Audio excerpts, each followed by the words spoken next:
Allez, salut les gars. Voilà, moi c'est Agbamoa et je suis data scientist.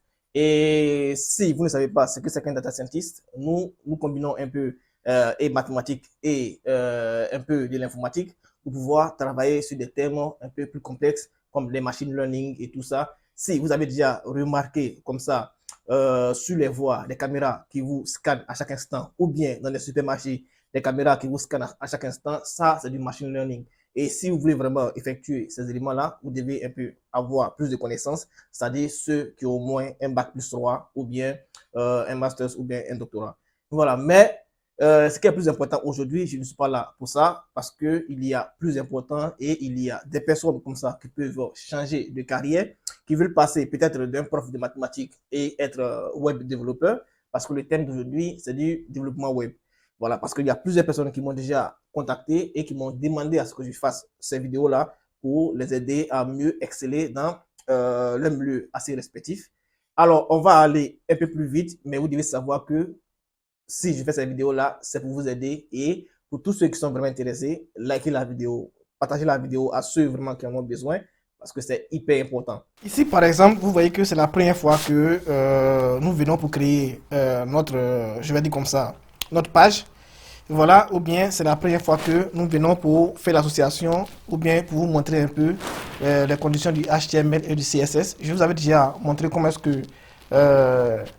qu'on présente HTML et CSS, et je vous avais montré aussi comment est-ce qu'il faut installer ou bien télécharger et installer l'application Visual Studio. Donc ici, nous allons comme ça essayer de créer notre petite page et pour vous montrer un peu comment ça fonctionne et puis quel est vraiment le corps du HTML que vous devez utiliser pour pouvoir travailler. Donc dans un premier temps, vous voyez que si vous cliquez sur l'application, par exemple comme ça, de Visual Studio qui est là, lorsque vous cliquez sur l'application, voilà, vous vous retrouvez avec cette partie-là. C'est-à-dire que si par exemple, je vais aller vous montrer l'application, comme ça, je vais reprendre, comme ça, vous-même vous allez voir. Ici, vous voyez l'application, ici, par exemple, ça c'est Visual Studio qui est là. Donc, quand vous cliquez dessus deux fois, par exemple, comme ça, voilà, vous allez vous retrouver ici. Et je vais agrandir, on se retrouve là. Et là, on doit maintenant essayer de créer notre fichier HTML, CSS et du JavaScript. N'oubliez pas, c'est ici aussi on va faire Python, mais je préfère Python sur l'application Anaconda et puis Jupyter. Donc ici, on va juste faire du JavaScript, on va faire du HTML et du CSS.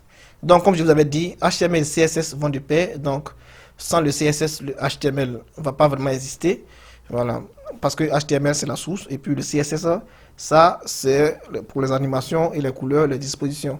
Voilà, donc ici, moi je vais faire quoi? Je vais créer déjà mon application. Ici, je vais créer mon dossier. Donc vous cliquez sur ce qui est là, vous créez le dossier. Le dossier, moi je vais mettre ça dans téléchargement ici. Voilà, donc si je dois ouvrir un dossier, je vais l'ouvrir directement ici. Voilà, mais ici, est-ce que j'ai un dossier? Pour l'instant, je n'ai pas encore de dossier ici. Mais je vais essayer de créer le dossier. Donc, je crée un dossier que je vais appeler first, c'est-à-dire, ou bien, je vais mettre test, voilà. Je vais mettre test. Vous cliquez là, c'est ça, c'est le dossier qui va abriter comme ça tous les fichiers que vous allez utiliser pour pouvoir créer votre application ou bien votre site internet. Donc, moi, je l'appelle test, voilà, c'est le fichier test. Et ici, vous allez voir, je sélectionne le fichier test. Ça vient directement ici. Et vous voyez, ici, excusez-moi, c'est en russe. Donc, voilà. Ici, je vais dire que je crois à mon site. Voilà. Ici, ça, c'est la première page. Donc, ça, on va l'enlever ici. Donc, si vous avez bien remarqué, j'ai déjà créé mon fichier test. Quand je viens là, on met test. Vous voyez, ils ont mis test là. Voilà, ça c'est mon fichier test. Je l'ai déjà créé, je l'ai utilisé. Maintenant, dans le fichier test, je vais comme ça essayer de créer des feuilles. Voilà, quand je vais dire des feuilles HTML et du CSS, ce sont ces feuilles-là que l'application va utiliser comme ça pour pouvoir nous rediriger sur nos sites. Lorsqu'on va aller faire, on va aller voir le site internet, vous voyez, il y a des pages. Donc, au fur et à mesure que je continue, je vais comme ça vous montrer en même temps des pages comme ça. Voilà, par exemple, si je prends Google, vous voyez, les éléments qui sont là, vous voyez, ce sont des pages. Vous voyez la disposition de Google Translate, WhatsApp et tout ça. Ça, c'est du HTML, c'est du CSS qui fait ça. Vous voyez la disposition du CSS qui fait ça. Vous voyez un peu, parfois Google est en couleur, parfois c'est pas en couleur. Ça aussi, c'est du CSS. Vous voyez, donc, en même temps que je fais, en même temps que je vous montre un peu comment se dispose et tout ça. Donc, ici, je reviens sur mon travail. Donc, nous allons d'abord créer du HTML, ça c'est la base, après vient du CSS. Donc je vous avais montré un peu comment ça s'est passé, comment est-ce que vous devez faire pour pouvoir finir cela. Donc, dans un premier temps, ce que vous allez faire est très simple. Nous allons comme ça essayer de créer la première ligne, c'est-à-dire on va créer du HTML. Donc je viens là, ici c'est pour faire un fichier et ici c'est pour créer un dossier. Donc je fais un fichier ici. Et le fichier ici, je vais créer du HTML. N'oubliez pas, à chaque instant, vous devez mettre .html ou .css. C'est ce qui va différencier les éléments. Donc, comme c'est mon fichier source, ma première page, donc je vais prendre de l'index, index.html. Ça, l'index, c'est le nom de mon fichier. Donc, index.html. Ici, vous voyez quand je mets HTML, faites la remarque. Quand je mets HTML directement, il y a le code orange qui sort juste à côté. Voilà, il y a le signe qui sort juste à côté. Donc quand je mets HTML, c'est ce qui prouve que vous avez créé un fichier HTML. Vous voyez ce qu'il y a là. Donc je vais cliquer sur Entrée. Donc quand je clique sur Entrée, vous voyez, ça me reconduit avec les éléments qui sont là. Donc ici, index.html. Quand je finis d'écrire l'index.html, après, si je veux créer aussi du CSS, qu'est-ce que je fais? Je fais aussi, je clique là et je mets index.css. Vous voyez, regardez bien, c'est dièse qui sort. Ça, c'est le signe du CSS. Vous voyez? Et si je veux créer aussi du JavaScript, je fais index. Pourquoi je mets index? Je mets index parce que les trois éléments seront liés. Pour ma première page, les trois éléments seront liés. Donc, je crée un fichier encore. Index.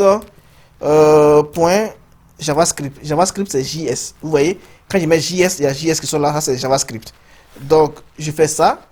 Vous voyez que j'ai mis index, index, index. C'est parce que les trois fiches font partie d'une seule conception de quoi? De page. C'est-à-dire, pour une page, je vais prendre, par exemple, si je prends la page de Google que je vous ai montré, cette page de Google, pour pouvoir créer ça, si vous voyez cela, il y a du HTML, il y a du CSS. Pour créer une seule page, je peux utiliser HTML, CSS simplement. C'est ce qu'on va faire ici d'abord. Et le type de JavaScript, on va l'étudier après. Donc ici, je vous montre du HTML et du CSS. Et il y a en même temps du JavaScript. Vous voyez? Mais nous, on va l'utiliser après le JavaScript. Donc, pour une page, vous pouvez avoir les trois éléments dessus. Et pour ne pas vraiment se tromper, on met index, index, index pour dire que ces trois éléments-là sont sur une seule page. Vous voyez? Voilà, donc, moi je viens d'abord, je vous ai déjà dit, c'est HTML, ce qui est la source. Donc, vous ne devez pas vraiment oublier, c'est hyper important. Il y a déjà des codes, que je peux vous montrer. Voilà, mais pour l'instant, on va faire comme si on ne sait pas, on ne connaît pas des codes, on ne connaît pas des types de codes et on va faire comme si nous sommes vraiment des nouveaux-nés et on ne sait rien de ça. Voilà, donc ici, je vais d'abord mettre la première ligne de l'HTML, n'oubliez pas, c'est très important. Sinon, je peux mettre un code rapidement. Vous voyez, je peux faire par exemple comme ça, seconde fonction, je mets d'abord ici, je viens du HTML, puis ma seconde fonction, je mets ça. Vous voyez, quand je mets ça directement, je peux cliquer sur Entrée et ça me sort tout. Mais nous, on va pas faire ça. Voilà. N'oubliez pas, nous sommes des nouveaux-nés. Donc, c'est maintenant que nous apprenons. Donc, on va pas faire des choses avec des raccourcis. On va aller doucement. Voilà. Donc, pour aller doucement, dans un premier temps, on va d'abord créer le DOS-type de HTML. Donc, je prends ça et c'est le DOS-type qui est là. Vous voyez que lorsque vous commencez, il vous met un DOS-type. Il dit c'est HTML. Ok. Après cela, on va créer d'abord la page de HTML, ce qui prouve que nous faisons du HTML. Donc, je vais mettre HTML. Vous voyez, quand vous mettez un élément, l'élément sort. Et n'oubliez pas, quand vous fermez directement, vous voyez que il vous envoie directement la fermeture. Quand vous fermez, il vous envoie la fermeture pour vous dire que c'est entre ces deux éléments que vous devez écrire. Voilà.